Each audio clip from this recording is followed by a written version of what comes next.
Please, I never knew that there was an interruption in that live stream I made. Okay, although I was just solving when my phone went down. So what I will just do here, okay, I'm going to just explain. I've already do the workings. Okay, it's very easy. Remember, they ask us to express 212 Kelvin to what? To degree Fahrenheit.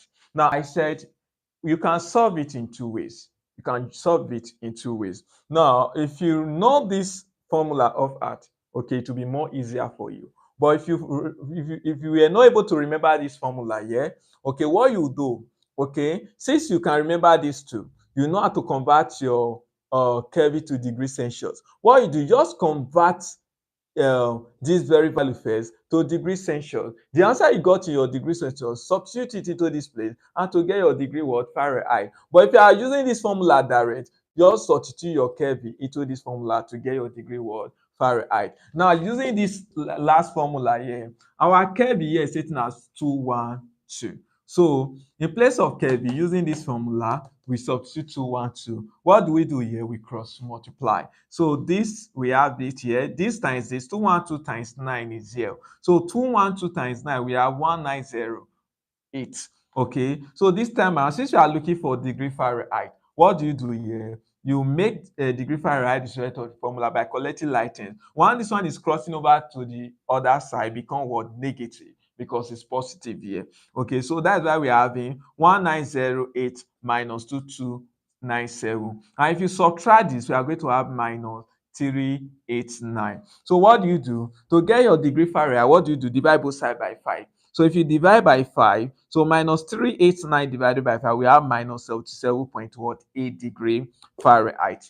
Okay, so that's for that. So if you are now solving it in the other way around, alternatively, okay, like I said, we have to convert it to a degree Celsius first, okay, using this formula. Now, remember, okay, we might not arrive at exactly this answer. Why? Because of this 0.12. Remember, when we were proving this formula, we did use 0.15. Okay, so that's it. But we will still arrive at almost or at a close range. Okay, so this time around, our curve is sitting as what? 212. Okay, you replace it there. We have 273.15 plus 4 degrees Celsius. So if you collect lightens, if it's crossing over to the other side, become minus. So if you subtract this, we have degree Celsius equals to minus 61.15 degree Fahrenheit. Then after that, so yeah, our degree Celsius, okay, now you use this formula to get your what? Degree Fahrenheit. So our degree Celsius now is minus 61.15 degree what? Celsius, which is this,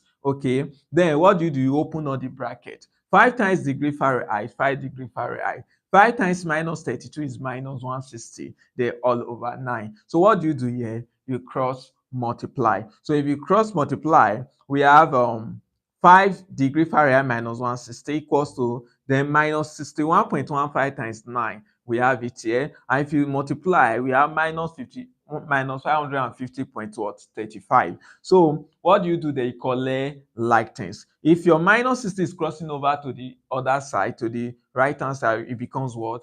Positive. So we are having minus 550.35 plus 160. We have minus 390.35. So to get degree Fahrenheit, what do you do there? Divide both sides by 5. So if you divide by 5, we have minus 78.05 degree Fahrenheit. Now, if you compare the both answers, okay, you can see now, approximately this is minus 78 and approximately minus 78. So the answers are what? Correct. So you can copy that. Like I said earlier on, we are going to start a fresh live stream for the next one. So we are still on temperature conversion, but what we are going to do now is a little bit more advanced. So compared to this that we've done.